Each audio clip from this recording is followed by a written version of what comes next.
செய்தியினுடைய ஆதாரமாக ஒரு வசனத்தை நாம வாசிப்போம். ஏசாயா 48:17 வாசிப்போம். ஏசாயா 48:17. இஸ்ரவேலின் பரிசுத்தராய் இருக்கிற உன் மீட்பரான கர்த்தர் சொல்லுகிறதாவது, பிரயோஜனமாய் இருக்கிறதை உனக்கு போதித்து நீ நடக்க வேண்டிய வழியிலே உன்னை நடத்துகிற உன் தேவனாகிய கர்த்தர் நானே. நீ நடக்க வேண்டிய வழியிலே உன்னை நடத்துகிற உன் தேவனாகிய கர்த்தர் நானே. இந்த வருஷத்துல நாம தேவனுடைய வழி நடத்துதல், காட்ஸ் கைடன்ஸ் என்கிறதான தலைப்புல, காட்ஸ் கைடன்ஸ் அல்லது டிவைன் டைரக்ஷன், தெய்வீகமான ஒரு வழி நடத்துதல் உங்களுக்கு உண்டாகும் என்பதை நான் நிச்சயமா சொல்றேன். ஆண்டவருடைய வழி நடத்துதலை பற்றி இந்த வருஷத்துல நாம என்ன பண்ண போறோம்னா தியானிக்க போகிறோம். ஆமென், அல்லேலூயா. நல்லா கவனிங்க, இந்த உலகத்துல எந்த இயற்கையானாலும் சரி செயற்கையானாலும் சரி, அந்த இயற்கையா இருக்கிற இப்ப சூரியன்லாம் எடுத்துக்கிட்டீங்கன்னா, சூரியன் பாருங்க கிழக்குல உதிக்கிறது, மேற்குல என்ன பண்ணுது, மறையுது. அதுக்கு ஒரு சரியான ஒரு பாதை இருக்கிறது, சரியான திசையில் அது என்ன பண்ணுதுன்னா பயணிக்கிறது. அப்ப பாத்தீங்கன்னா எங்கேயுமே எல்லாம் அப்படிதான், சூரியன் ஆகட்டும், சந்திரன் ஆகட்டும், நட்சத்திரங்கள் ஆகட்டும், இயற்கை எல்லாமே அது அதனுடைய திசையில அதனுடைய பாதையில பயணிக்கிறதாக பரிசுத்த வேதம் சொல்லுகிறது. நான் 1-2 வசனங்களை உங்களுக்கு காண்பித்து கொடுக்க விரும்புகிறேன். தயவு செய்து என்னோடு கூட சேர்ந்து திருப்பிக் கொள்ளுங்கள். சங்கீதங்களின் புஸ்தகம் 19வது சங்கீதம் 4-6 வசனங்கள் வரையில நாம் வாசிப்போமானால், ஆகிலும் அவைகளின் சத்தம் பூமி எங்கும், அவைகளின் வசனங்கள் பூச்சக்கரத்து கடைசி வரைக்கும் செல்லுகிறது. அவைகளில் சூரியனுக்கு ஒரு கூடாரத்தை ஸ்தாபித்தார். நீங்க கவனித்தீர்களானால் சூரியனை பற்றி சொல்லுகிறார். சூரியனுக்கு ஒரு கூடாரத்தை ஸ்தாபித்தார். அதாவது அந்த சூரியன் மறையுது பாத்தீங்களா, அந்த மறைகிறத அவர் அப்படி வர்ணிக்கிறார். அது பாட்டு இல்லையா, அதனால அதுக்கு ஒரு வீடு இருக்குது, அது வீட்டுக்குள்ள போய் தூங்கிடுது. இந்த சூரியன் வீட்டுக்குள்ள போய் ஒளிஞ்சிக்குது. கூடாரத்தை ஸ்தாபித்தார். அது தன் மணவரையிலிருந்து புறப்படுகிற மணவாளனை போல் இருந்து பராக்கிரமசாலியை போல் தன் பாதையில் ஓட மகிழ்ச்சியாய் இருக்கிறது. அது எப்படி சொல்லுறாரு பாருங்களேன். இந்த ஓட்டப்பந்தய வீரர்கள் எல்லாம் பாத்தீங்கன்னா அவங்களுக்கு ஒரு கோடு போட்டு வச்சிருப்பாங்க இல்லையா, ட்ராக். அந்த ட்ராக்லயே ஓடுறாங்க இல்லையா. இந்த பராக்கிரமசாலிகளை போல தன் பாதையில் ஓட மகிழ்ச்சியா இருந்து. அப்ப சூரியனுக்கு பாருங்களேன், அந்த ட்ராக்கை விட்டு அப்படி இப்படி நகலாம கரெக்டா அதனுடைய ட்ராக்ல என்ன பண்ணுதான்னா சூரியன் ஓடுகிறது, அது ஓடி மகிழ்ச்சியா இருக்கிறது அப்படின்னு சொல்றார். தன் பாதையில் ஓட மகிழ்ச்சியா இருந்து அது வானங்களின் ஒரு முனையிலிருந்து புறப்பட்டு அவைகளின் மறுமுனை வரைக்கும் சுற்றி ஓடுகிறது. அதனுடைய மறுமுனை மட்டும் சுற்றி ஓடுகிறது. அப்ப அது சுற்றி ஓடுகிறது. அது ஒரு சரியான திசையில் என்ன பண்ணுதுன்னா பயணிக்கிறது. ஒரு திசையிலிருந்து புறப்பட்டு மறு திசை வரைக்கும் அது என்ன பண்ணுதுன்னா பயணிக்கிறது. சரி, சூரியன் பயணிக்கிறது, சந்திரன் பயணிக்கிறது, நட்சத்திரங்கள் பயணிக்கிறது.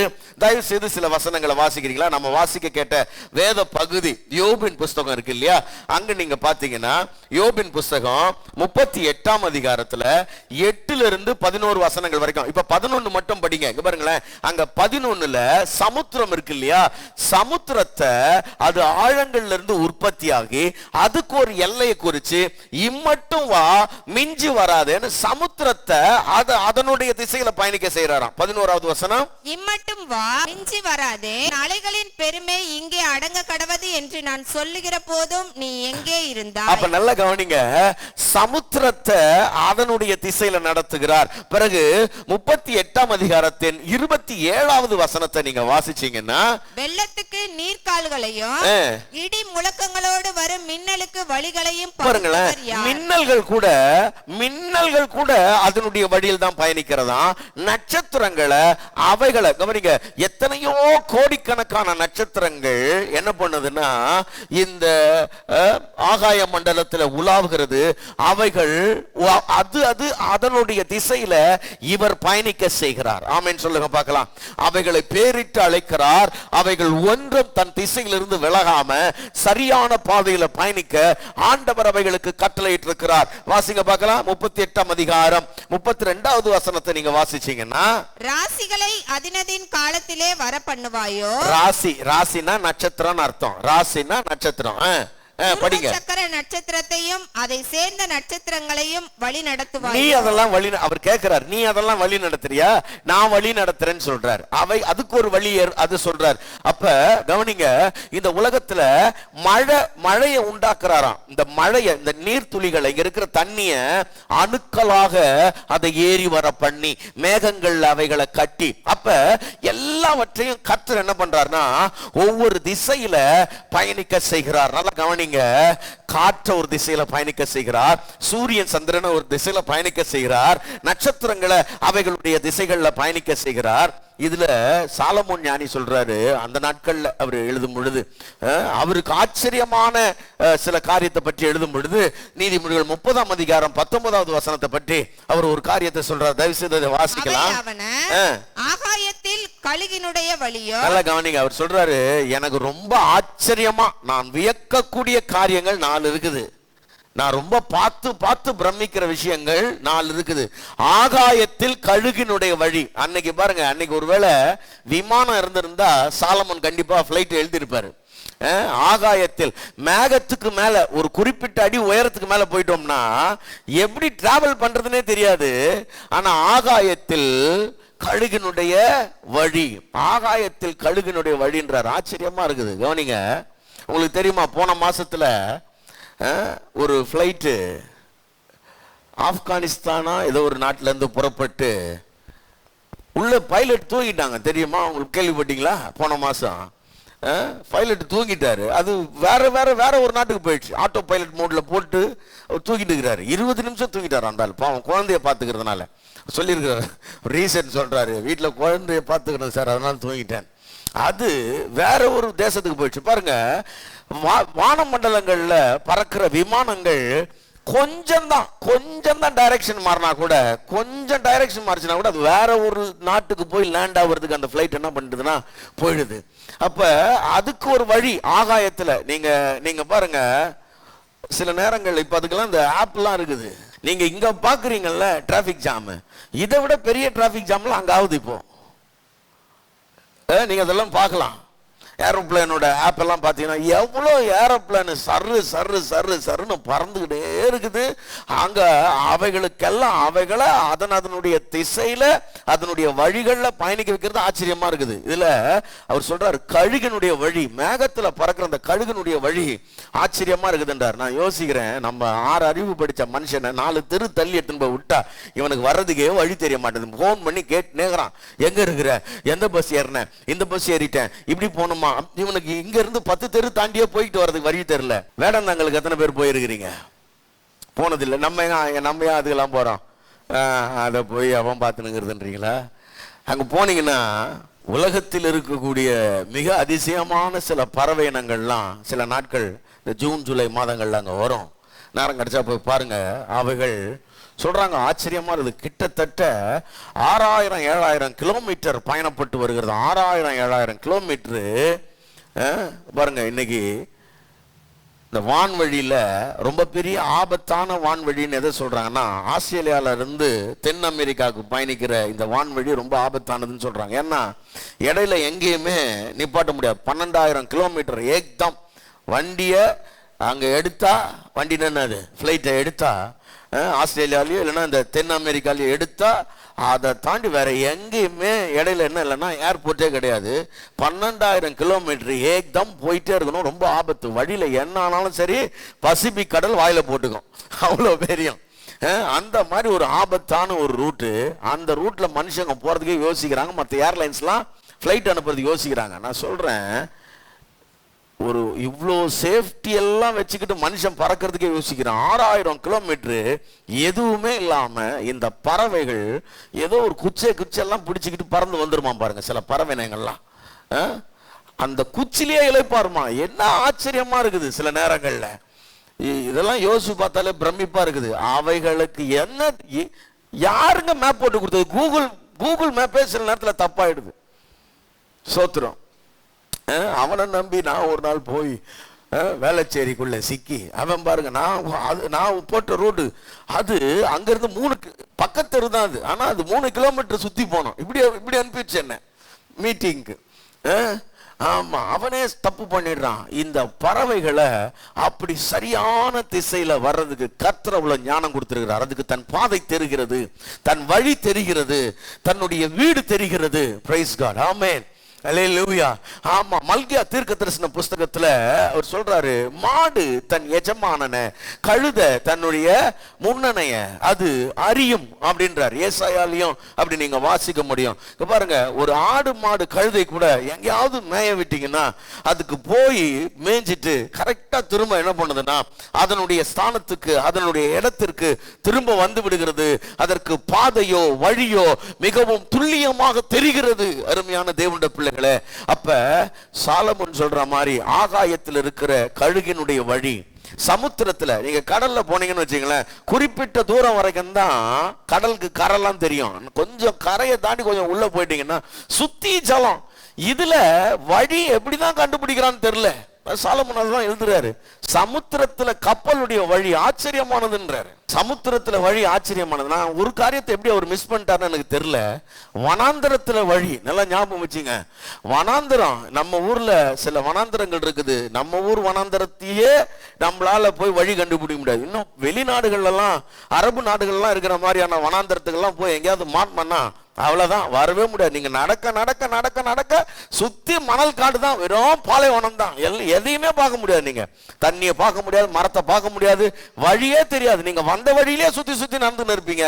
ஏன்னா உங்களுக்கு திசையே தெரியாது, திசையே தெரியாது. அப்புறம் எங்க பயணிக்கிறது? அப்ப இந்த வனாந்தரத்துல ஊறுகிற பட்சிகள், இந்த வனாந்தரத்துல வாழுகிற விலங்கினங்களுக்கு தெரியுது, அதுக்கு சரியா வழி தெரியுது. ரொம்ப ஆச்சரியம். சமுத்திரத்துல ஆழத்தில் இருக்கிற ஜீவன்களுக்கு, திமிங்கலம் போன்ற ஜீவன்களுக்கு தெரிகிறது எது கரை எது எதுன்னு தெரியுது. அப்ப இப்ப பாருங்களேன், வானத்தில் இருக்கிற கழுகுக்கு, வானத்தில் பறக்கிற பறவைகளுக்கு வான்வழி தெரிகிறது. சமுத்திரத்தின் ஆழத்தில் இருக்கிற ஜீவன்களுக்கு சமுத்திரத்திலிருந்து கரையேறுவதற்கு தெரிகிறது. வனாந்தரத்தில் வழி கண்டுபிடிக்க முடியாத நமக்கு வனாந்தரத்தின் வல்லூர்கள், பட்சிகள் அதுக்கு தெரிஞ்சிருக்குது இங்க இதான் வழின்னு. எவ்வளவு ஆச்சரியமான விஷயம். அப்ப அருமையான தேவனுடைய பிள்ளைகளே, நான் சொல்றேன், இந்த பூமியில வாழக்கூடிய நமக்கு எது நமக்கான வழி, நமக்கான பாதைன்னு தெரியுமா? நமக்கான பாதையில தான் நாம பயணிக்கிறோமா? சரியான டைரக்ஷன்ல தான் நாம போயிட்டு இருக்கிறோமான்றது நமக்கு தெரியணும். பாருங்க, இந்த உலகத்துல இந்த மனுஷ வாழ்க்கைய பிறப்புல இருந்து இறப்பு வரைக்கும் ஒரு மனுஷனுடைய வாழ்க்கை இருக்குது இல்ல, அத ஒரு பயணம் என்றுதான் வேதம் சொல்லுகிறது. உலகத்தின் பல தத்துவங்கள் அதை சொல்லுது. இது ஒரு பயணம். அதுல குறிப்பாக கிறிஸ்தவ வாழ்க்கைன்றது எப்படிப்பட்ட பயணம்னா, கிறிஸ்தவ வாழ்க்கைன்றது எகிப்திலிருந்து கானானுக்கு போற மாதிரி. இஸ்ரவேல் ஜனங்களை பற்றி சொல்றாரு இல்லையா, இவங்க எகிப்திலிருந்து கானானுக்கு போற மாதிரி இந்த பூமியில ரட்சிக்கப்பட்ட நாள்ல இருந்து தேவனுடைய சகல ஆசீர்வாதங்களையும் சுதந்தரித்து மகிமையான ஆசீர்வாதமாகிய பரலோகத்தை, நித்திய ஜீவனை சுதந்தரிக்கிற ஒரு பயணம் என்றுதான் ஒரு கிறிஸ்தவ வாழ்க்கை சொல்லுகிறது. ஆமென். அப்ப நல்லா கவனிங்க, இந்த உலகத்துல என் வாழ்க்கையே ஒரு பயணமா இருக்கிறது. என் வாழ்க்கை ஒரு நித்திய ஜீவனுக்கு நேராக அல்லது மகிமையான பரலோகத்துக்கு நேராக பயணிக்கிற பயணமா இருக்கிறது. ஒண்ணு. இதுல இன்னொரு முக்கியமான விஷயம் என்ன தெரியுமா? இந்த பயணம் எப்படிப்பட்டது அப்படின்னா மிகவும் சுவாரஸ்யமானது. உங்களுக்கு புரியுற மாதிரி சொல்றேன். சில ஆட்கள் சொல்றான் பாருங்க, நாங்க அட்வென்ச்சர்ஸ் டூர் போறோம்ன்றான். இந்த மலையெல்லாம் ஏறான்ல, அவனுக்கு அது எப்படி இருக்குதுன்னா ரொம்ப த்ரில்லிங்கான எக்ஸ்பீரியன்ஸ்யா. இதுல போய் அப்படி அந்த பாறையெல்லாம் நடக்கிறது இருக்குதுல்ல, அதெல்லாம் பயங்கரமான த்ரில்லிங்கன்றான். அவனுக்கு வாழ தெரியலன்றேன். நான் சொல்றேன், நல்லா நான் புரிஞ்சுக்குங்க. வாழ்க்கைய சரியா வாழ்ந்துன்னு வச்சுங்க, இதை விட த்ரில்லிங் எந்த மலையுமே கொடுக்காது உனக்கு. வாழ்க்கை மாதிரி ஒரு மிகப்பெரிய ரகசிய புதையல்கள் நிறைஞ்ச இடம் வேற எதுவுமே கிடையாது. அனுதின வாழ்க்கை. ஏன்னா நாளைக்கு என்ன நடக்குன்னே உனக்கு தெரியாது. யாருக்கெல்லாம் நாளைக்கு என்ன நடக்குன்னு தெரியும்? வாசிக்கிறீங்களா? யோசுவாவின் புஸ்தகம் 3ஆம் அதிகாரம் 4வது வசனம். நீங்க வாசிச்சீங்கன்னா யோசுவா 3:4 வாசிங்க. உங்களுக்கும் அதற்கும் இடையே 2000 முழ தூரமான இடம் இருக்க வேண்டும். நீங்கள் நடக்க வேண்டிய வழியை அறியும்படிக்கு அதற்கு சமீபமாய் வராதிருப்பீர்களாக. இதற்கு முன்னே நீங்கள் ஒருபோதும் இந்த வழியாய் நடந்து போகவில்லை என்று சொல்லி கட்டளையிட்டார்கள். இதற்கு முன்னே நீங்கள் ஒருபோதும் இந்த வழியாய் நடந்து போகவில்லை. இதற்கு முன்னே நீங்கள் பாருங்க, இஸ்ரவேல் ஜனங்க கானான் தேசத்துக்குள்ள போகும் பொழுது அந்த ஜனங்களை கிட்டத்தட்ட இவங்க 400 வருஷம் ஒரே இடத்துல, இவங்க வெளியூருக்கு கூட போனது கிடையாது, டூருக்கு போனது இல்ல, எங்கேயும் போனது கிடையாது. இவங்க படிக்கிறதுக்கோ கொள்றதுக்கோ எந்த விதமாகவும் 400 வருஷம் வெளியே உலகமே தெரியாம ஒரே இடத்துல இருந்துட்டாங்க. இவங்க தாத்தா பாட்டி காலத்துல இந்த ஊருக்கு வந்திருக்கிறாங்க, இவங்க முற்பிதாக்கள் வந்திருக்கிறாங்க கொஞ்சம்.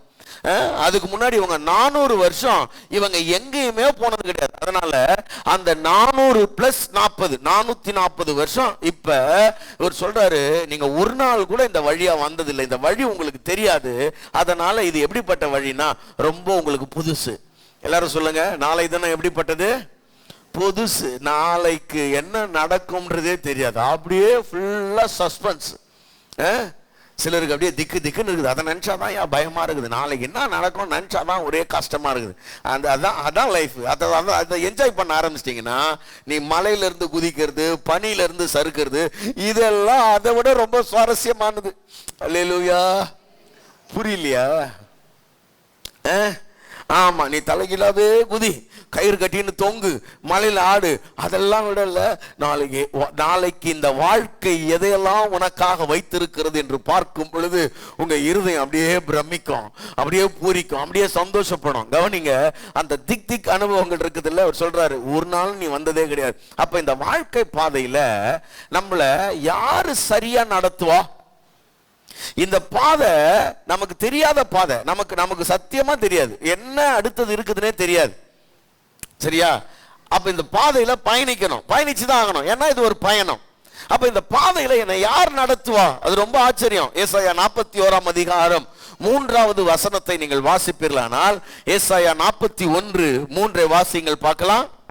அவன் அவர்களை துரத்தவும் கால்கள் நடவாதிருந்த பாதையிலே சமாதானத்தோட நடக்கவும் பண்ணினவர் யார்? அவனை பாருங்களேன், அவனை சமாதானத்தோடு அந்த வழியில நடக்க பண்ணினவர் யார் அப்படின்னு கேட்கிறார். அவனை நடக்க பண்ணினவர் யார்? அந்த வழியில தங்கள் கால்கள் நடவாதிருந்த பாதையில அவனை சமாதானத்தோடு நடக்க பண்ணினவர் யார்?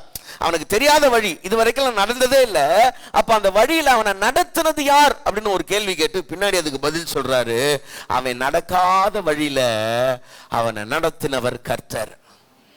அல்லேலூயா. ஆமா, இதுவரையிலே பயணம் செய்யாத பாதையில அவன் பயணம் செய்வதற்கு அவன் கரங்களை பிடித்து அவனை நடத்தினவர் கர்த்தர் என்று இந்த வசனம் சொல்லுகிறது. அப்ப நல்லா கவனிங்க அருமையான கர்த்தருடைய பிள்ளைகளே, நான் உங்களுக்கு சொல்ல விரும்புகிறது என்னன்னா, இந்த வாழ்க்கை என்பது ஒரு அழகான ஒரு பயணமா இருக்கிறது. புது புது அனுபவங்களை கொடுக்கக்கூடிய, உங்களுக்கு ஒவ்வொரு நாளும் பிரமிப்பூட்டக்கூடிய, ஆச்சரியங்கள் நிறைந்த எத்தனையோ விதமான மரண பள்ளத்தாக்குகள் இருக்கிறது, ஆபத்துகள் இருக்கிறது, இடரல்கள் இருக்கிறது. அதே நேரத்தில் தேவனுடைய உன்னதமான ஆசீர்வாதங்கள் இருக்கிறது.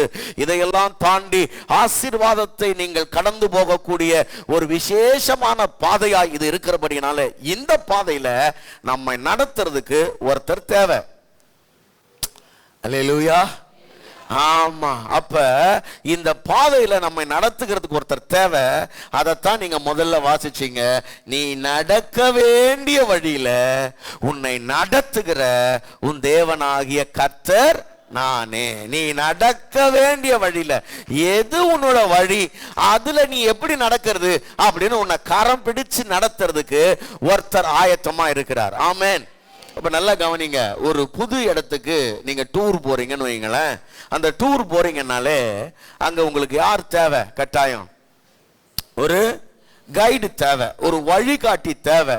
ஏன் இந்த பாருங்க, நம்ம ஊருக்கு போறதுக்கு வழிகாட்டி தேவையில்லை. சில நேரங்கள்ல இந்த மகாபலிபுரத்துக்கெல்லாம் போனீங்கன்னா அங்க நிறைய கைடு இருப்பாங்க, வெளிநாட்டுல இருந்து இங்க வர்றவங்கள. இப்ப நமக்கு ஒரு நல்ல கைடு கிடைச்சிட்டாங்கன்னு வைங்களேன், ரொம்ப சந்தோஷம். ஏன்னா உள்ளத உள்ள மாதிரி சொல்லி நம்மள சரியா என்ன பண்ணுவாங்கன்னா வழி நடத்துவாங்க. இல்லைன்னா இல்லாததை இருக்கிறதாகவும் இருக்கிறத இல்லாததாகவும் சொல்லி அந்த பயணத்தை கொலாப்ஸ் பண்ணிடுவாங்க, சுவாரஸ்யமற்றதாக்கி விடுவாங்க.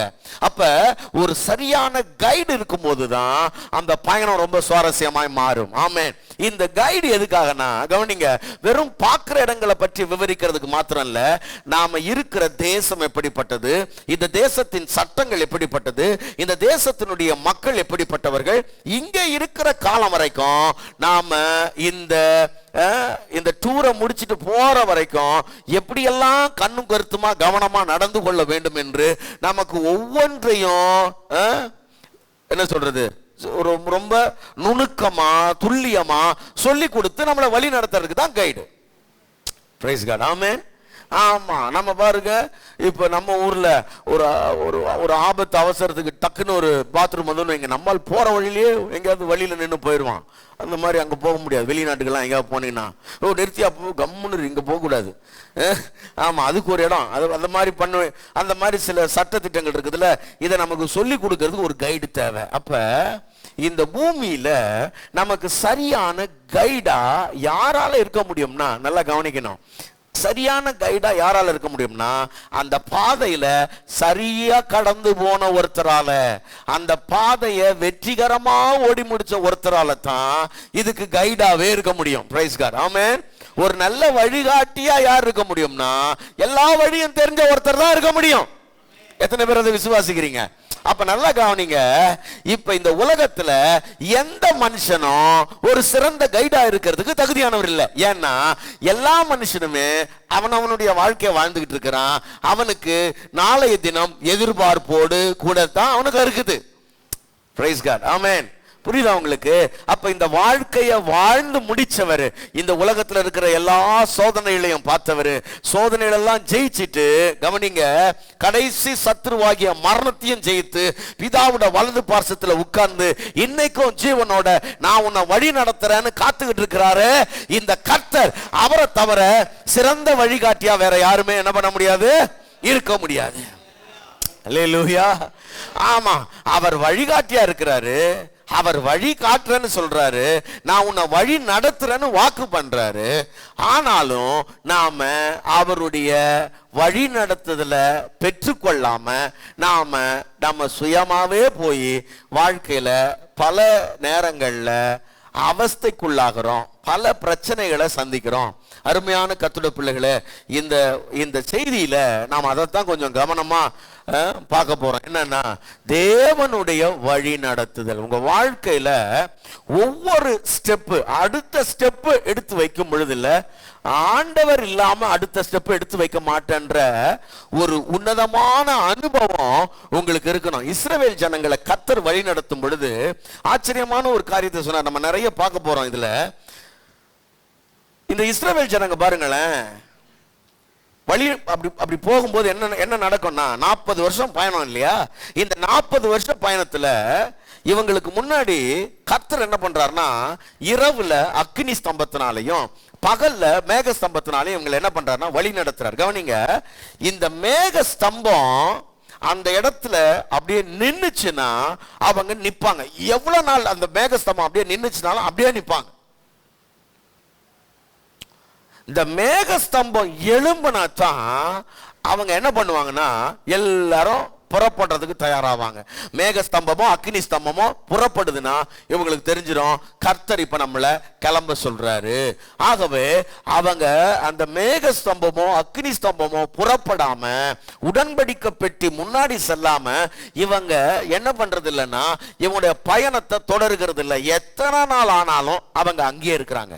நான் சொல்றேன், உங்களுடைய வாழ்க்கையில ஏதோ வாழ்றோம்ல, அப்படி வாழ்றோமா இல்லனா என்னுடைய ஒவ்வொரு ஸ்டெப்பும் தேவன் என்ன நடத்துகிற பாதையில கர்த்தர் என்ன நடத்துகிறார் என்கிறதான திட்டமும் தெளிவுமான ஒரு நம்பிக்கையோட நீங்க கிறிஸ்துவ பின்பற்றி போயிட்டு இருக்கிறீங்களா? வெந்ததை தின்போம், விதி வந்தால் சாவோன்ற மாதிரி. இது எல்லாருடைய வாழ்க்கையிலையும், உலகத்துல இருக்கிற எல்லாருடைய வாழ்க்கையிலும் இப்படிதான் வாழ்றாங்க. பாவம், ஏன்னா அவங்க பிறந்துட்டோம், வாழணும், ஏதோ ஒரு வாழ்க்கை என்ன பண்ணணும், வாழ்ந்துதான் ஆகணும். ஆகவே வாழ்றோம். ஆனா கிறிஸ்தவ வாழ்க்கைன்றது அப்படி கிடையாது இல்லையா? கிறிஸ்தவ வாழ்க்கைன்றது கிறிஸ்துவ பின்பற்றி வாழக்கூடிய ஒரு வாழ்க்கையா இருக்கிறது. இந்த வாழ்க்கையில விசேஷமான ஒரு வழிகாட்டி நமக்கு இருக்கிறாரு. அவருடைய வழி நடத்துதலை பற்றி கொண்டு சரியா வாழ்றது தானே கிறிஸ்தவ வாழ்க்கை. அப்ப உங்க வாழ்க்கையில ஒவ்வொரு நிமிஷமும் ஒவ்வொரு நாளும் காட்ஸ் டைரக்ஷன் இருக்குதான்னு கேட்கிறேன். கர்த்தர் உன்னை வழி நடத்துறாரா? நான் உதாரணத்துக்கு சொல்றேன். உங்க பிள்ளைங்க படிக்கும் பொழுது உங்க பிள்ளைங்களுடைய படிப்புல ஆண்டவருடைய வழிகாட்டுதலை நீங்கள் எதிர்பார்க்கிறீர்களா? ஆண்டவரே, என் பிள்ளை என்ன படிக்கணும்னு உமக்கு சித்தமோ அந்த படிப்பை என் பிள்ளை படிக்கிறதுக்கு நீங்க உதவி செய்யுங்க, நானும் அதுக்கு கூட இருந்து ஒத்தாசை பண்றேன். நீங்க என்ன திட்டம் வச்சிருக்கிறீங்களோ அது நடக்கட்டும்னு நீங்க டைரக்ட் பண்றீங்களா? ஆண்டவர் உங்க பிள்ளைய டைரக்ட் பண்றதுக்கு நீங்க விட்டு கொடுக்குறீங்களான்னு கேட்கிறேன். என் கேள்வி புரிஞ்சுதா? உங்க பிள்ளைங்க என்ன படிக்கணும்னு கர்த்தர் சித்தம் வச்சிருப்பார். சத்தியமா நீங்க நினைக்கிறத விட பெஸ்டா தான் அவர் வச்சிருப்பார். புரியலையா? ஏசாயால ஆண்டவர் சொல்றாரு, உன் வழிகளை விட என் வழிகள் மேன்மையானது, உன் எண்ணத்தை விட என் எண்ணங்கள் ரொம்ப உயர்ந்தது, சிறந்தது. அப்ப மேலான ஒரு வழி, மேலான ஒரு எண்ணத்தை தேவன் வச்சிருக்கிறார்னா அந்த பாதையில பிள்ளைகள் பயணிக்கிறதுக்கு நீங்க உதவியா இருந்திருக்கிறீர்களா? நான் கேட்கிறேன். நீங்க உதவி செஞ்சிருக்கீங்களா? ஆண்டவர் என் பிள்ளைய நடத்தட்டும் அப்படின்னு நினைச்சிருக்கீங்களா? சரி, படிப்பு ஒரு பக்கம். சரி, பிள்ளைங்க வேலைக்கு போறாங்க. சில நேரங்கள்ல பாருங்க, இங்க பிரச்சனையே எங்கன்னா படிக்கும் பொழுது நான் நினைக்கிறது தான் அவன் படிக்கணும்னு நினைப்போம். நான் என்ன சொல்றேனோ அதை படிச்சுட்டு போயினேரு, நான் என்ன நினைக்கிறேனோ அது நீ படி. அப்ப அவன் ஒண்ணு நினைப்பான், நான் நினைக்கிறத படிக்கூடாதா அப்படின்னு. இங்க பிரச்சனையே தான், நானா நீயான்ற போட்டி தான் கடைசி வரைக்கும் போயிட்டு இருக்கோம். பிள்ளைங்களுக்கு சொல்லிடணும், நானும் இல்லை நீயும் இல்லை, அவரு.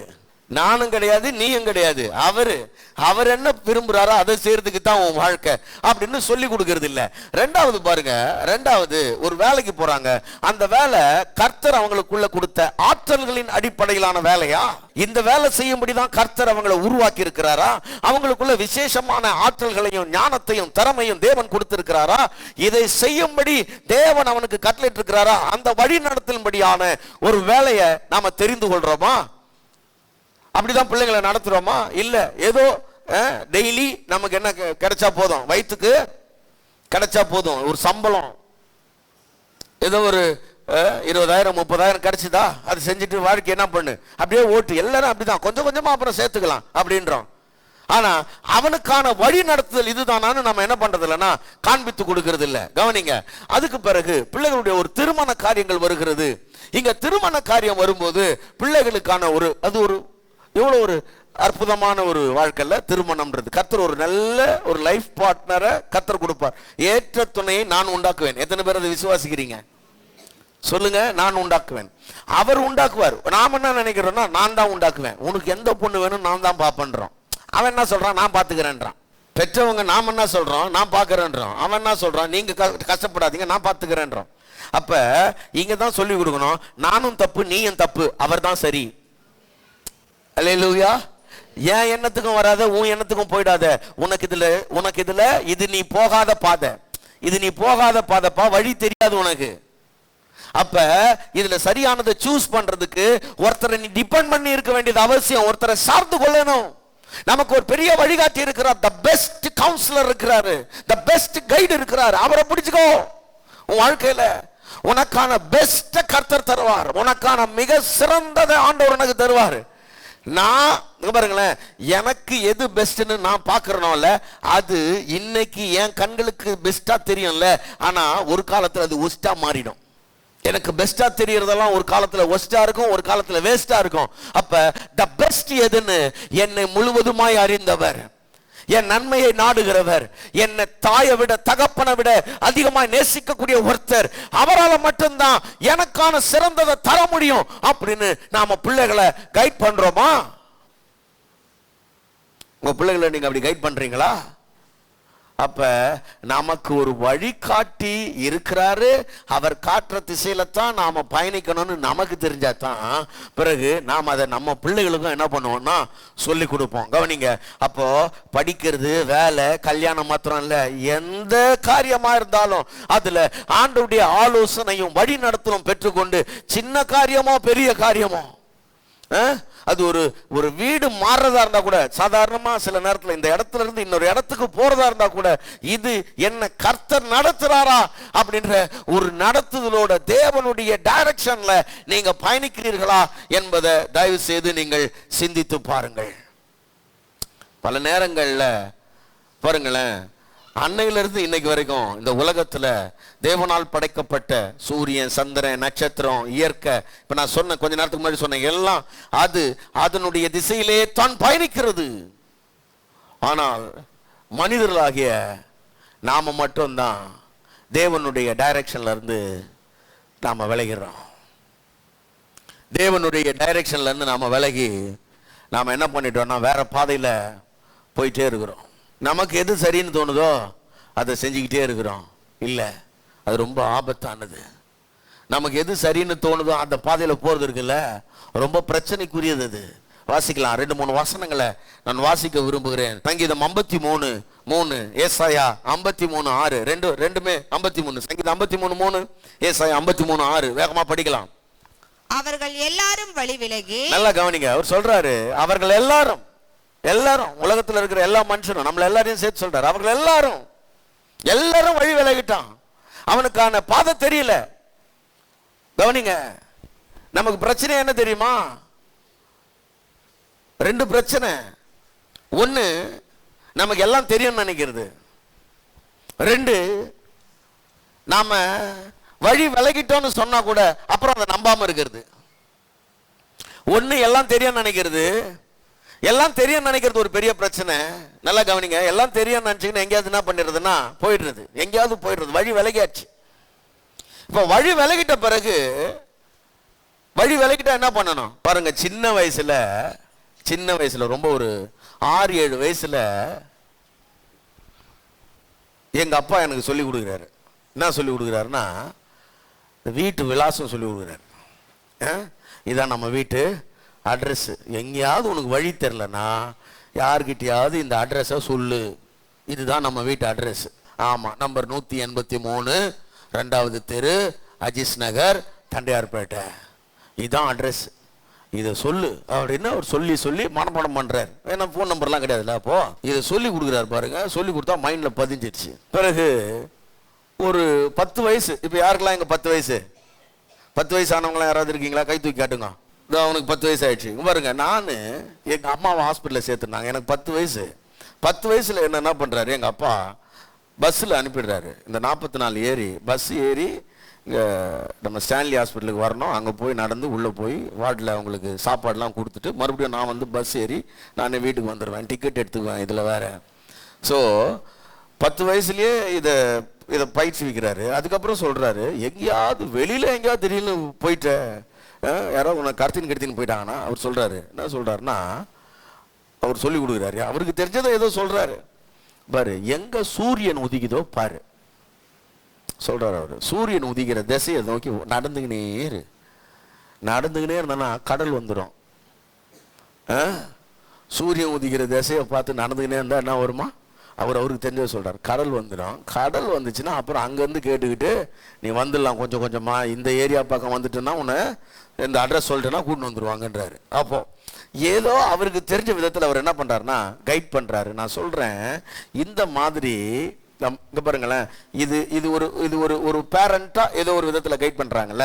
இப்போ நான் சொல்றேன், இப்போ நாம தொலைஞ்சிட்டோன்றதே தெரியாது சில நேரத்தில். இதுதான் பிரச்சனையே. நான் காணாம போயிட்டேன்னு தெரிஞ்சா தானே நான் சரியான பாதையில் இருக்கிறேன்னா தவறான பாதையில் இருக்கிறேன்னு தெரியறதுக்கு. நான் என்ன நினைக்கிறேன்னா, நான் தான் காணாமலே போலியே, நான் கரெக்டாக தானே போயின்னுக்கிறேன். ஆமா, இதுல வேற காரணம் என்னன்னா, என்னை சுத்தி இருக்கிறவன் எல்லாம் அவனும் காணாம போனவன், அவனும் என்ன பண்ணுகிறானா, அவனும் நடந்துக்கிறான்ல, எல்லாரும் இந்த வழியா தானே போறாங்க. அவனுங்களை பார்த்து தானே நானும் போறேன். பக்கத்துல இருக்கிற ரமேஷ் போறான், சுரேஷ் போறான், மகேஷ் போறான். ரமேஷ், சுரேஷ், மகேஷ் எல்லாரும் போகும்போது நான் மட்டும் போனானா? எல்லாரும் இப்படி தானே போறானுங்க. டேய், அவனுங்கெல்லாம் காணாம போயிட்டானுங்க, அவனுங்களுக்கு புரியல. உனக்காவது புரியும். அது எப்படி அவங்களுக்கு எல்லாம் புரியாம இருக்குமா? புரியல. நான் தொலைஞ்சிட்டேன்றது தெரியவே இல்லை ஒண்ணு. ரெண்டாவது, எனக்கு எல்லாம் தெரியுன்றது இருக்குதுல்ல, அதை தெரிஞ்சுக்கவே என்னை விட மாட்டேங்குது. நான் காணாம போயிட்டேன்றதும் எனக்கு தெரியல. ரெண்டாவது, நான் என்ன நினைச்சுக்கிறேன், எனக்கு எல்லாம் தெரியுது, நான் சரியா தான் டிராவல் பண்றேன்ற ஒரு எண்ணம் எனக்கு இருக்குது. இதான் பிரச்சனையே. அதைத்தான் அங்க சொல்ல வராரு சங்கீதம் 53:3. அவர்கள் எல்லாரும் வழி விலகி. அதனால தான் அந்த எல்லாரும் வழி விலகிட்டான். எவனுக்குமே தான் வழி தெரியலையே. வழி விலகி ஏகமா கெட்டு போயிட்டான். எல்லாம் கெட்டு போயிட்டான். எப்படி வாழணும், எப்படி நடந்துக்கணும், எப்படி படிக்கணும், எப்படி வேலைக்கு போகணும், எப்படி ஒரு நல்ல கல்யாணம் பண்ணிக்கணும், எப்படி ஒரு சந்தோஷமான குடும்ப வாழ்க்கை வாழணும், இந்த சமுதாயத்தில் எப்படி சாட்சியா இருக்கணும், எல்லா விதமான போராட்டமான நெருக்கடியான நேரங்கள்ல நாம இந்த உலகத்துல கர்த்தருக்கென்று சாட்சியா நிற்கிறது எப்படி, எதுவுமே நமக்கு தெரிய மாட்டேங்குது. வழி விலகிட்டோம், கெட்டு போயிட்டோம். சரி, கெட்டு போயிட்டு அதோட விட்டோமா? கிடையாது. கெட்டு போனதோட நான் கெட்டு போயிட்டோன்னு தெரியாம இப்ப எனக்குன்னு ஒரு வழி. இப்பதான் ஏசாயா 53 வாங்க, அது அங்க இருக்குது. நாம் எல்லாரும் ஆடுகளை போல வழி தப்பி தெரிந்து அவனவன் தன் வழியிலே போனோம். இதை அண்டர்லைன் பண்ணீங்க. அவன் சொல்லுங்க, தன் வழியில போனோம். அப்படின்னா என்ன அர்த்தம்? எனக்கு யாரும் எதுவும் சொல்லிடக்கூடாது. எனக்கு எது சரின்னு பட்டுதோ நான் என்ன பண்ணுவேன், அதை செய்வேன். ஏன்னா என் வழி சொல்லுங்க. ஆமா, அதுதான் நாசமா போறதுக்கான வழி. என் வழி தனி வழி, கரெக்ட். நாசமா போறதுக்கு புரியல உங்களுக்கு? சூப்பர் ஸ்டார் சொன்னா ரசிக்கலாங்க, திரையில ரசிச்சுக்குங்க. ஆனா அது கெட்டு போறதுக்கான வழி. நான் எவன் பேச்சும் கேட்க மாட்டேன், யார் என்ன சொன்னாலும் அதன்படி நடக்க மாட்டேன். என் மனசுக்கு என்ன சரின்னு படுதோ, எனக்கு எது தோணுதோ அதுலதான் நான் போவேன். அப்படின்னு போறது எதுக்கு ஏதுவானது என்றால் நாசமோசத்திற்கு, அழிவுக்கு ஏது. இதை நான் சொல்றேன், என் மேல வருத்தப்படாதீங்க. கடவுளோட வார்த்தை அப்படி சொல்லுது. நம்ம வாசிக்க போறோம், அதெல்லாம் ஒவ்வொரு வசனமா படிக்க போறோம். கடவுளோட வார்த்தை சொல்லுது, இந்த உலகத்துல மனுஷனுக்கு செம்மையாய் தோன்றுகிற வழிகள் உண்டு. வாசிங்க நீதிமொழிகள் 14. மனுஷனுக்கு செம்மையாய் 14:12 வாசிப்போம். மனுஷனுக்கு செம்மையாய் தோன்றுகிற வழி உண்டு. அப்படின்னா என்ன அர்த்தம்? அவன் பார்வைக்கு அவன் பண்றதெல்லாம் கரெக்ட். யாருக்காவது நீ பண்றது சரியில்லைன்னு சொல்லி பாருங்களேன், அவனால ஏத்துக்க முடியாது. அவனால என்ன பண்ண முடியாது? ஏத்துக்க முடியாது. ஏன்னா இங்க பாருங்களேன், ஒரு மனுஷனுக்கு அவனுடைய தவற ஆவியானவர் உணர்த்தினாலே அதை உணர்ந்து கொள்றதுக்கு கடினப்படுத்துகிற மனது. நல்லா கவனிக்கணும். வானத்தையும் பூமியும் படைத்த சர்வ வல்லமுள்ள தேவன் ஒருவனை உணர்த்தும் பொழுதே அதை உணர்ந்து கொள்ளாமல் இருதயத்தை கடினமாக்கக்கூடிய வணங்கா கழுத்துள்ளவர்கள்னு பைபிள் நம்மளை பத்தி சொல்லுது. இருதயத்தை கடினப்படுத்துறோமா? இல்ல இது சரியில்லை, இதை மாத்து, இதை சரியா பண்ணுன்னு கடவுள் நம்ம கிட்ட சொல்லும் பொழுது அதை அக்செப்ட் பண்ணிக்கிறதுக்கான மனநிலையில நாம யாரும் இருக்கிறது இல்லை. அவ்வளோ கடினமான மனசு நமக்கு அப்படின்னு சொல்றாரு. அதை ஏற்றுக்கொள்ள முடியறதில்ல அவ்வளோ சீக்கிரம். அது எப்படி என்ன தப்பு சொல்லலாம், அது எப்படி என்ன குறை சொல்லலாம், அது எப்படி என்ன குற்றம் சொல்லலாம் அப்படின்னு நம்ம எதையுமே என்ன பண்ண மாட்டோம்னா ஏற்றுக்கொள்ள மாட்டோம். இதுதான் ஹியூமன் நேச்சர். சரியா? ஆனா வசனம் ரொம்ப அழகா சொல்லுது, நீ உன் பார்வைக்கு சரியானதுன்னு நினைச்சுக்கிட்டு டிராவல் பண்றல, போறல, ஆனா அதனுடைய முடிவை பார்த்தனா முடிவு எப்படிப்பட்டது? அதன் முடிவு மரண வழிகள். சமாதானமானது கிடையாது. அதன் முடிவு மரணம், அதன் முடிவு அழிவு, அதன் முடிவு நாசம். ஆகவே என்ன தேவன் ஒருத்தர் வழி நடத்த விரும்புகிறார், என்ன தேவன் சரியா வழி நடத்துவார் இந்த பாதையில. ஏன்னா இந்த பாதை எனக்கு தெரியாத பாதை, நான் பயணிக்காத பாதை, இது பெரிய ஆச்சரியங்கள் நிறைந்த இந்த பாதை. இந்த பாதையில நான் நடக்கணும்னா ஒருத்தர் எனக்கு தேவைன்றது நான் என்ன பண்ண மாட்டேன்னா புரிந்து கொள்ள மாட்டேன். இந்த பாதையில பயணிக்கணும் கரெக்டா, ஆனா இப்ப வழி தெரியாம தவறிட்டேன். இப்ப தவறின பிறகு என்னை தேடி கண்டுபிடிச்சு ஒருத்தர் மறுபடியும் சரியான வழிக்கு என்ன கொண்டு வராருன்னா அதுக்கும் என்னால என்ன பண்ண முடியலன்னா விட்டு கொடுக்க முடியல. நான் தவறிய பாதையில எங்க நான் வழி விலகணும் அங்கவே மறுபடியும் மேலும் மேலும் என்ன பண்றேன்னா நான் தவறான பாதையிலேயே பயணித்து பாருங்க என்ன கடவுள் வச்சிருக்கிற ஆசீர்வாதத்துக்கு நேராக, நித்தியத்துக்கு நேராக நாம் பயணப்பட்டு வராம நான் என்ன பண்றேன்னா வழி விலகி விலகி விலகி என் சுயமா போய் போய், இல்லைன்னா என்னை சுத்தி நடக்கிறாங்கல்ல, ஒரு 10 பேர் நடப்பான், 100 பேர் நடப்பான், 1,00,000 பேர் நடப்பான், அந்த பாதையில பயணித்து பயணித்து நான் எங்க போறேன்னா முடிவு மரணத்துக்கு எதுவா போயிடுறேன். உங்களை பார்த்து நான் ஒரு கேள்வி கேட்கிறேன். உங்க வாழ்க்கையை சரியான திசையில் நடத்த நீங்கள் விரும்புகிறீர்களா? நேரான வழிக்கு நான் வரணும், இந்த பரலோகத்தின் தேவன் வழிகாட்டுதலை கேட்டு சரியான பாதையில நான் நடக்கணும்ன்ற எண்ணம் உங்களுக்கு இருக்குதா? ஒண்ணு பண்ணுங்க, ஆண்டவருடைய சமூகத்துல முதல்ல உங்களை ஒப்பு கொடுங்க. என்ன ஒப்பு கொடுக்கணும் தெரியுமா? ஆண்டவரே, எனக்கு வழி தெரியல, முதல்ல நான் காணாம போயிட்டேன், எனக்கு சரியான பாதை தெரியலன்றத முதல்ல ஆண்டவர்கிட்ட நாம என்ன பண்ணணும்னா ஒப்புக்கொள்ள வேண்டியது அவசியமா இருக்கிறது. அல்லேலூயா, அல்லேலூயா.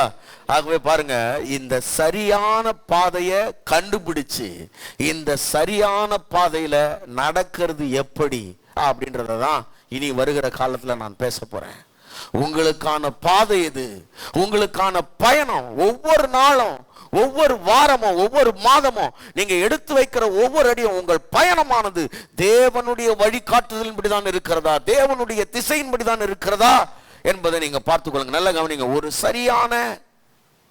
ஒரு சரியான பயணத்துக்கு 3 முக்கியமான காரியங்கள் அவசியமா இருக்கிறது. ஒரு பயணம்னா 3 முக்கியமான காரியம் தேவைப்படுது. 1, டெஸ்டினேஷன். ஒரு பயணத்துக்கு ரொம்ப முக்கியமானது என்னன்னா டெஸ்டினேஷன். எங்க போய் சேர போறீங்க, நீங்கள் எந்த இடத்துக்கு போய் ரீச் ஆக போறீங்க, அதான் ரொம்ப முக்கியம். Number 2, direction. டெஸ்டினேஷன் தெரிஞ்சிட்ட பிறகு டைரக்ஷன். நல்லா கவனிங்க. கூகுளில் போட்ட உடனே, கூகுளில் காட்டுவான், மேப் போட்ட உடனே காட்டும். ஃபர்ஸ்ட் இந்த ரூட்டு ஒரு காட்டும் பாருங்க, இது 1 மணி நேரம் 10 நிமிஷத்துல போயிடலாம். அடுத்தது இது 1 மணி நேரம் 5 நிமிஷத்துல போயிடலாம். பட் இங்க என்ன இருக்குது, கொஞ்சம் ஆமா டோல்லாம் இருக்குது, பே பண்ண வேண்டியது இருக்கு, அதை காட்டுறோம். இல்லைன்னா இது இங்க டோலே இல்லை, பட் டிராஃபிக் கொஞ்சம் இருக்குது. 2-3 ரூட் காட்டுவான் பாருங்க, எது டைரக்ஷன் இருக்குது. அப்ப இந்த உலகத்துல நிறைய நேரத்துல இந்த டைரக்ஷனை கண்டுபிடிக்கிறது கஷ்டம். டைரக்ஷன், நிறைய டைரக்ஷன் இருக்குது. நான் என்ன நினைக்கிறான்னா, இல்ல அந்த இடத்தை அடையிறதுக்கு நிறைய வழிகள் இருக்குதுன்னு நினைக்கிறான். உலகம் அப்படிதான் சொல்லி கொடுக்குது. என்னப்பா, இந்த உலகத்துல வெற்றியாளனா வாழணுமா, இதெல்லாம் பெரிய மேட்ரா, வா 3 நாள் கிளாஸ் இருக்குது, போயிட்டு வந்தா முடிஞ்சிடும். மோட்சம் போனோமா, அதுக்கே இவ்வளவு கஷ்டப்பட்டுங்கிற, மோட்சம் தானே போயிடலாம், வா இங்க இருந்து பஸ் ஏறினா மோட்சம் தேட்டர் இருக்குது. இல்ல அந்த மோட்சத்துக்குள்ள போறவனுமே மோட்சம் போக முடியாது, அது வேற விஷயம். அப்ப இந்த உலகத்துல பல டைரக்ஷன் இருக்குது. டெஸ்டினேஷன் தெரியல. டெஸ்டினேஷன் ஒருவேளை தெரிஞ்சிடுச்சுன்னா இப்ப டைரக்ஷன்ல ப்ராப்ளம். எக்கச்சக்கமான டைரக்ஷன்ஸ் இருக்குது, நிறைய ரூட் காட்டுது. இப்ப நல்லா கவனிங்க. ரூட், அந்த டைரக்ஷனை கிளியரா கண்டுபிடிச்ச பிறகு அங்க ஒரு டிசிப்ளின் தேவைப்படுது. நல்லா கவனிங்க. இப்ப நீங்க கூகுள்ல கரெக்டா போடணும், அதுக்கு ரூட் கொடுக்கணும் பாருங்க. கார்ல போறியா, பைக்ல போறியா, பஸ்ல போறியான்னு கேட்டா அதுக்கு ஏற்றபடி ரூட் சொல்லும் அது. ஆமா, நீ பைக்ல போட்டுட்டு கார்ல போயின்னு இருக்கக்கூடாது. பைக்ல போறனா அது அந்த குறுகலான பாதைகள்லாம் காட்டிடும். அப்புறம் நான் இங்க காரே போலையே, நீ கார் போற ரூட் போட்டிருக்கணும் முதல்ல. அதுக்கே அவ்வளவு இன்புட் கொடுக்க வேண்டியதா இருக்குது. தெளிவா சொன்னாதான் அது தெளிவா நமக்கு சொல்லும். அப்ப இங்க ஒரு டிசிப்ளின் இருக்குது சார். ஒரு டைரக்ஷன் தெரிஞ்சதுக்கு பிறகு இல்ல நாம நம்ம விருப்பப்படி எல்லாம் டிராவல் பண்ண முடியாது. இங்க பயணிக்கிறதுக்குன்னு சில கட்டுப்பாடுகள் இருக்கிறது, நிபந்தனைகள் இருக்குது. அதெல்லாம் வருவேன், பின்னாடி வரேன் நானு. உங்கள் பயணத்தில் நீங்கள் பின்பற்ற வேண்டிய நிபந்தனைகள், சரியா? அப்ப நல்லா கவனிங்க. இந்த பயணத்துல முதல்ல நீங்க ஆண்டவருடைய வழி நடத்தல நீங்க வாஞ்சிக்கிறீர்களா? என் வாழ்க்கை கடவுளால் வழி நடத்தப்பட வேண்டும் என்கிற விருப்பம் உங்களுக்கு இருக்குதா?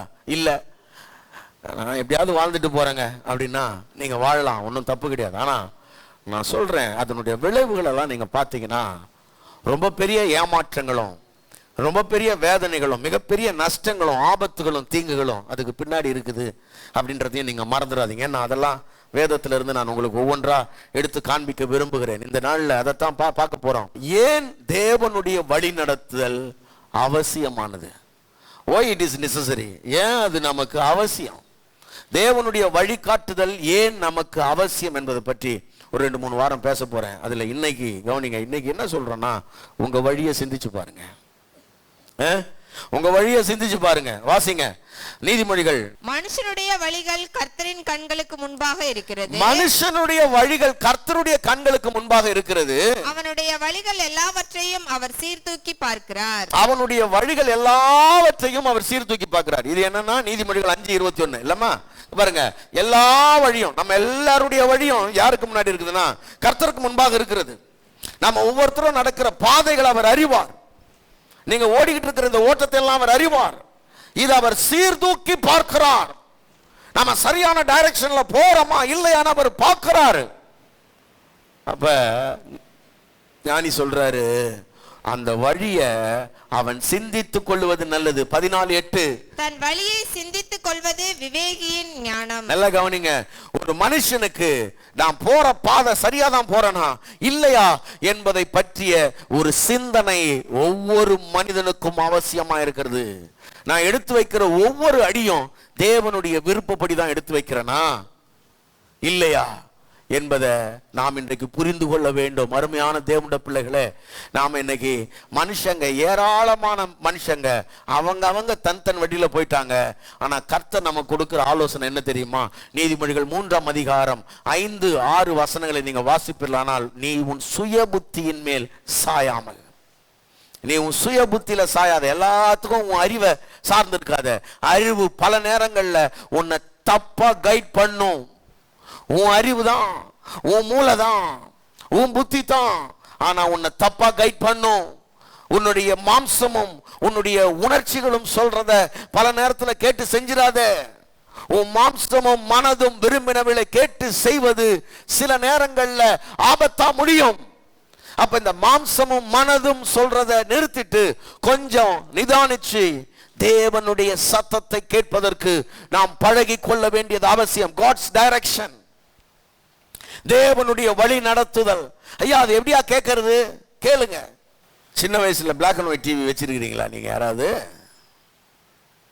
வச்சிருந்துருக்கிறீங்களா? இந்த டிவி வச்சிருந்தா மேல ஒரு ஏரியில் ஒன்று கட்டணும்.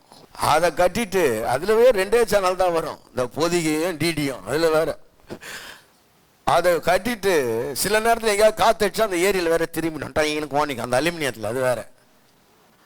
அதை போய் மறுபடியும் என்ன பண்ணணும்னா திருப்பணும். அதை ஒயரை கரெக்டாக கொடுத்து கீழே இருந்து யாராவது ஒருத்தர் சொல்லணும், தெரியுதா? தெரியுது, தெரியுதா? தெரியுது, தெரியுது, நல்லா தெரியுது, நல்லது. அப்படியே கட்டாத, கொஞ்சம் கூட மாத்தாத, அப்படியே கட்டு. இங்கதான் கரெக்டா சிக்னல் இருக்குது, கரெக்டா கட்டு. கொஞ்சம் அப்படி மாறிச்சா, கொஞ்சம் அப்படி காத்தடிச்சு திருப்பிச்சுனா வரும். கரெக்டா நிறுத்து. இப்பெல்லாம் நீங்க போன்லயே ரேடியோ வச்சிருக்கீங்க, யாரும் ரேடியோலாம் கேட்கறது இல்லை. நாங்க இந்த பொட்டியில ரேடியோ கேட்டாளுங்க. அதுல அந்த டியூனர் வாருங்க, கொஞ்சம் நல்லா ஃப்ரெஷ்ஷா புதுசா இருக்குமோ நல்லா இருக்கும். கொஞ்ச நாள் ஆயிடுச்சுன்னா திருப்பி அதுல உள்ள இருக்கிற அந்த டேப் லூஸ் ஆயிடும். அது லூஸ் ஆயிடுச்சுன்னு வைங்களேன், அதை கரெக்டா என்ன பண்ண முடியாதுன்னா சென்னை வானொலி நிலையத்திலிருந்து திடீர்னு வேற ஏதாவது ஸ்டேஷனுக்கு போயிடும். கரெக்டா வைக்கணும், சென்னை வானொலி நிலையம். அப்படி வச்சு அப்படி போறதுல அங்க என்னடா இங்க கரெக்டா வை. இப்படி இருந்து அப்படி கொஞ்சம் அப்படி கரெக்டா அப்படி போயிடுச்சு. இலங்கை ஒலிபரப்பு கூட்டு தாபனம் வழங்கும் செய்திகள், வாசிப்பது சிவராமன். கரெக்டாவே வரமாட்டான். அதை பிடிச்சி நிறுத்துறதுக்குள்ள போதும் ஆயிடும். அதை பாருங்க, சில நேரத்தில் அதை வச்சு டேப்புக்கு ஒட்டணும், லப்பர்லாம் வெறும் சென்னை மட்டுமா. அப்ப கரெக்டா சிக்னல் இருக்கிற இடத்துக்கு போனா கேட்கும். காத்துல எங்கேயோ இருந்து வர்றது கரெக்டா டியூன் பண்ணி மைனூட்டா அந்த ஃப்ரீக்வன்சி செட் பண்றது இருக்குல்ல, ரொம்ப முக்கியம். அந்த இடத்துக்கு வந்தா தான் கிளியரா காட்ஸ் டைரக்ஷன் கிடைக்கும். தேவனுடைய ஆலோசனையும் தேவனுடைய வழிநடத்தலும் உங்களுடைய வாழ்க்கையில உண்டாகும்.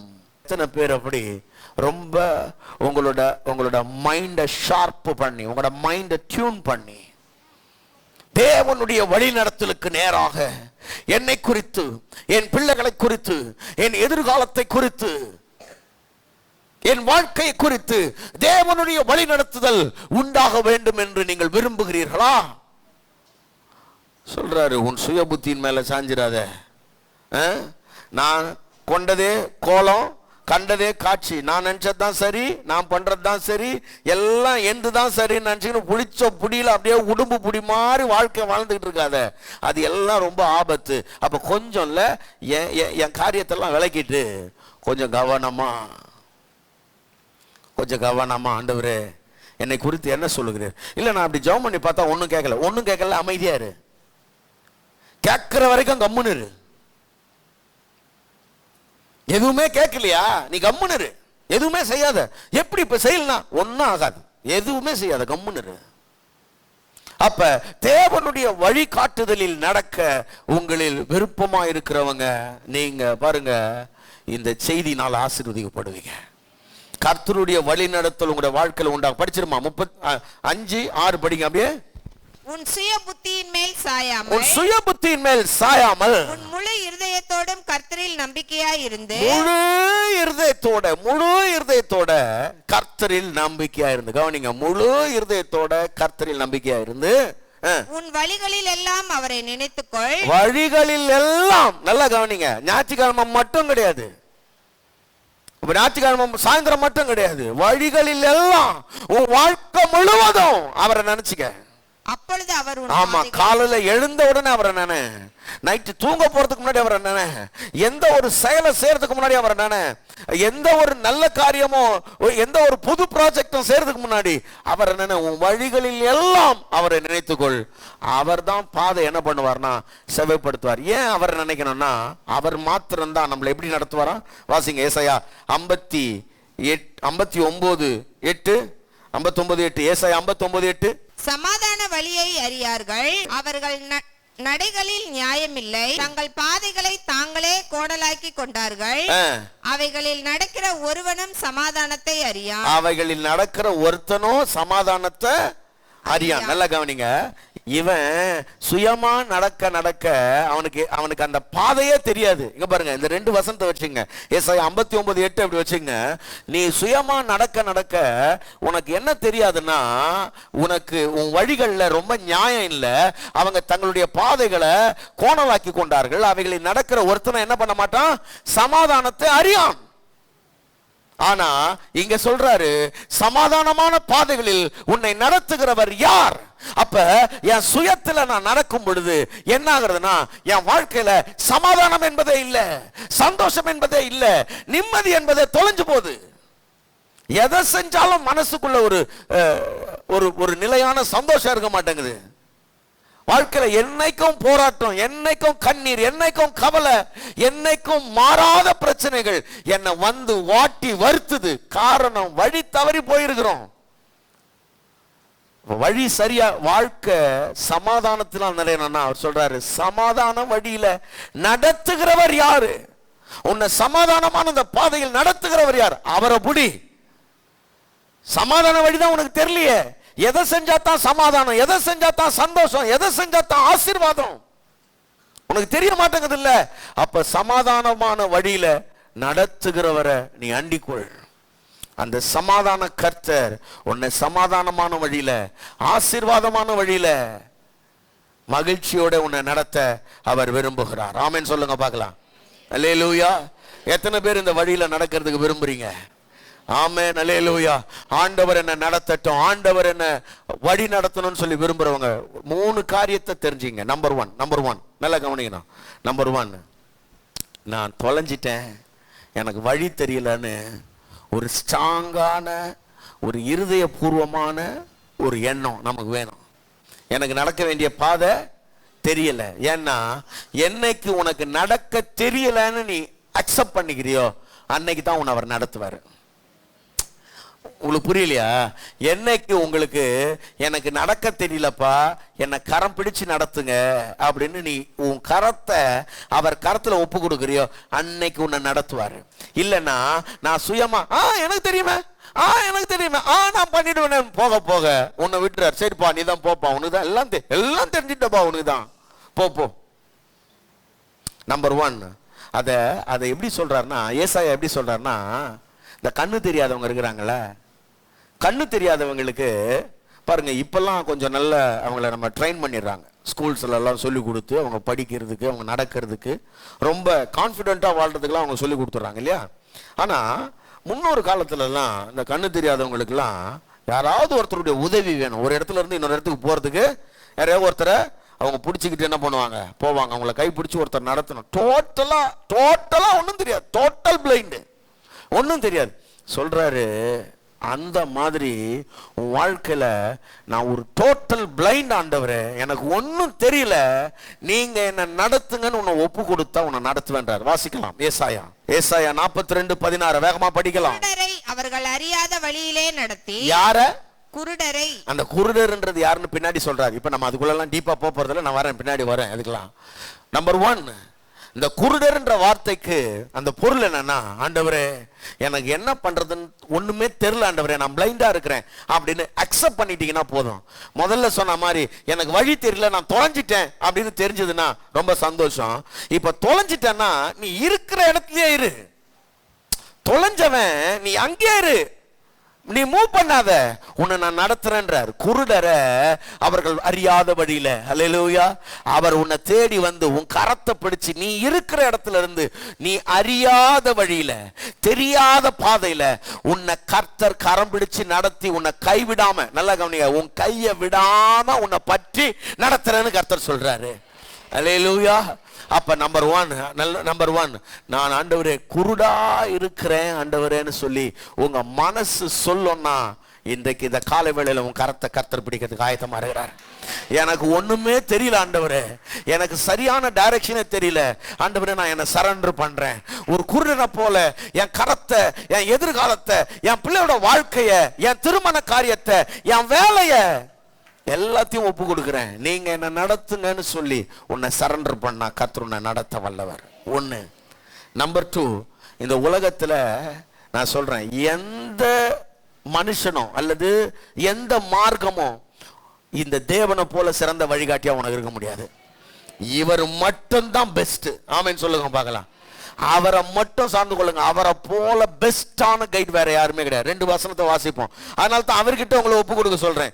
சங்கீதம் 107:7 வாசிங்க. சங்கீதம் 107:7. தாபரிக்கும் ஊருக்கு போய் சேர அவர்களை செவ்வையான வழியிலே நடத்தினார். தாபரிக்கும் ஊரு, நீ எந்த ஊருக்கு போனா சுகமா இருப்பியோ, எந்த ஊரு உனக்கு ஆசீர்வாதமோ, எந்த ஊரு உனக்கு பாலும் தேனும் ஓடுதோ, எந்த ஊரு நலமும் விசாலமா இருக்கிறதோ, எந்த தேசத்துல நீ சமாதானமா குடியிருப்பியோ, எங்க நீ புசித்து அமெரிக்கையா இருப்பியோ, அந்த ஊருக்கு போய் சேர அவர்களை செவையான வழியில அவர் நடத்துவார். அல்லேலூயா. நீ போகும் வழி அவர் அறிவார். நீ எங்க போய் சேரணும்ன்ற உன்னோட டெஸ்டினேஷன் அவருக்கு தெரியும். ஆமென் சொல்லுங்க. உனக்கு பாருங்களேன், உனக்கே போய் சேர வேண்டிய, எங்க தான் போய் சேர போறேன்னு தெரியலனா சேர வேண்டிய இடம் அவருக்கு தெரியும். அல்லேலூயா. தாபரிக்கும் ஊருக்கு போய் சேர அவர்களை செவையான வழியில் நடத்துவார். இன்னொரு வசனம் சங்கீதம் 78:52-53 வாசிக்கலாம். சங்கீதம் 78:52-53. தம்முடைய ஜனங்களை ஆடுகளை போல் புறப்பட பண்ணி அவர்களை வனாந்திரத்திலே மந்தையை போல் கூட்டிக் கொண்டு போய் அவர்கள் பயப்படாதபடிக்கு அவர்களை பத்திரமாய் வழி நடத்தினார். அவர்கள் பயப்படாத, எனக்கு ரொம்ப இந்த வார்த்தை பிடிச்சிக்குது, பத்திரமாய் வழி நடத்தினார். பாருங்க, நம்ம ஊர்ல யாராவது சும்மா அப்படி வீட்டுல இருந்து கிளம்பி எங்கேயா போறாங்கன்னா நம்ம ஒண்ணு என்ன சொல்லுவோம், பத்திரம் பத்திரம் பார்த்து போயிட்டு வாங்க, இல்ல பத்திரம் பார்த்து போயிட்டு வாங்க. இவரை பிடிச்சிக்கினா இந்த பத்திரம்ன்ற வார்த்தையே வேணாம், ஏன்னா அவர் பத்திரமாய் வழி நடத்திடுறாரு. அல்லேலூயா. ஆமா, தாபரிக்கும் ஊருக்கு போய் சேர உன்னை பத்திரமா கர்த்தர் என்ன பண்ணுவார்னா வழி நடத்துவார். அல்லேலூயா. ஆமா, உன்னை செவ்வையான பாதையில உன்னை பத்திரமா வழி நடத்துறதுக்கு ஒருத்தர் ஆவலா இருக்கிறார். அப்ப நம்பர் 1, நல்லா கவனிங்க, நம்பர் 1 எனக்கு வழி தெரியல, நான் ஒரு குருடனை போல இருக்கிறேன்றதை ஒப்புக்கொள்ளணும். நம்பர் 2, இவர் மாத்திரம்தான் சிறந்த வழிகாட்டின்னு அறியணும். இவரை தவிர வேற யாரும் கைடு இல்லை. இவரை விட சிறப்பா வேற யாரும் நம்மளை நடத்திட முடியாது. இவரை மாதிரி சகலமும் அறிந்த சர்வ ஞானிய நம்ம எங்கேயும் பார்க்க முடியாது. நம்பர் 3, மூணாவது, இவர்கிட்ட ஹெல்ப் கேட்கணும். பாருங்களேன், அவர்கிட்ட கேட்கறதுக்கு தயங்க கூடாது. அவர்கிட்ட வாயை திறந்து சொன்னா போதும், அப்பா நீங்க என்ன வழி நடத்துங்கன்னு. வழியை காட்டி நடத்திடலாம். இது ரெண்டுமே வேற வேற. பாருங்களேன், வழி காட்டுறது வேற, வழி நடத்துறது வேற. ஆமாவா இல்லையா? ஒருவங்களேன், ஒருத்தர்கிட்ட இங்க இருந்து கொடுங்கியூருக்கு எப்படிங்க போறீங்கன்றது கேட்டீங்கன்னு வைங்களேன். இங்க இருந்து ஸ்ட்ரெயிட்டா போனீங்கன்னா அங்க பிரிட்ஜ் கட்டினுங்கிறாங்க, ரைட் எடுத்து அப்படி லெஃப்ட் எடுத்தீங்கன்னா அங்க ஒரு வழி வரும், அப்படி ஏறி போயிடுங்கன்னு சொல்றது வழி காட்டுறது. வழி நடத்துறது இல்ல. நான் அங்கதான் போறேன், என் கூடவே வாங்க. நான் அங்கதான் போறேன், என் கூடவே வாங்க. இவர் சொல்றாரு, எனக்கு வழி காட்டி நின்றுடாதீங்க.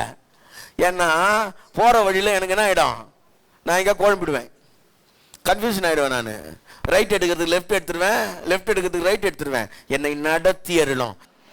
எத்தனை பேருக்கு ஆண்டவர் வழி காட்டணுமா வழி நடத்தணுமா? வழிகாட்டி நடத்தணும். பிரைஸ் காட், ஹல்லேலூயா.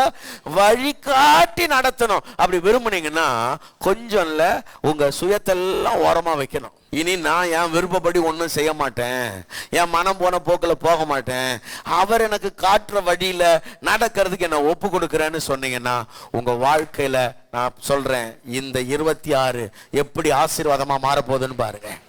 அல்லேலூயா. ஏன்னா தேவனுடைய வழி நடத்தலுக்கு உன்னை ஒப்பு கொடுத்துட்டேன்னா உன் வாழ்க்கையில் இருக்கிற எல்லா சூழ்நிலையும் அவர் மாற்ற வல்லவராய் இருக்கிறார். ஆமென்.